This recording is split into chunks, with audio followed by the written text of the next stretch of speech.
এরকম ভালোবাসার মানুষ থাকলে জীবনে আর কিছু লাগে না। ভিডিওটা দেখলে বুঝতে পারবেন। তোমাকে ভালোবাসি দেখেই তো বাবা মাকে ছেড়ে তোমার কাছে আসছি, না হলে তো ছাকাই দিয়ে দিতাম। এই কি বললা, খাইছো? খাইছি। চাকরি পাইছো? পাইনি, অনেক জায়গায় তো ঘুরলাম, হয়ে যাবে। মহিমা, কি হয়েছে? এনো ডিম। আজকেও ডিম? কাজটা রেডি করতে পারিনি, আমার খুব কষ্ট হচ্ছে, তাই না? তুমি আমার জন্য সবকিছুর অভাবে আছো। আমি কিসের অভাবে আছি? তুমি তো আমার সবকিছু, তুমি থাকলেই চলবে। তুমি কোনো চিন্তা করো না, কাজ রেডি হয়ে যাবে, আল্লাহ ভরসা। চাষি, হ্যাঁ?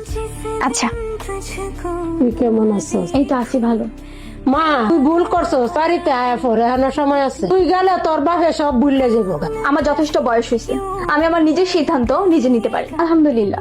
আমি এই অভাবের সংসারে অনেক ভালো আছি। ইচ্ছা হয়েছে, অনেক বুঝাইছি, আর বুঝাইতে পারতাম না। এই নাও পানি। না, আজকে তুমি আমাকে খেয়ে দিবে। কি হয়েছে বলো তো তোমার? আমার চাকরিটা হয়েছে, তোমাকে আর কোনো কিছুর অভাব দিব না। কই, আমার তো সবকিছু আছে। কোথায়? এই যে তুমি।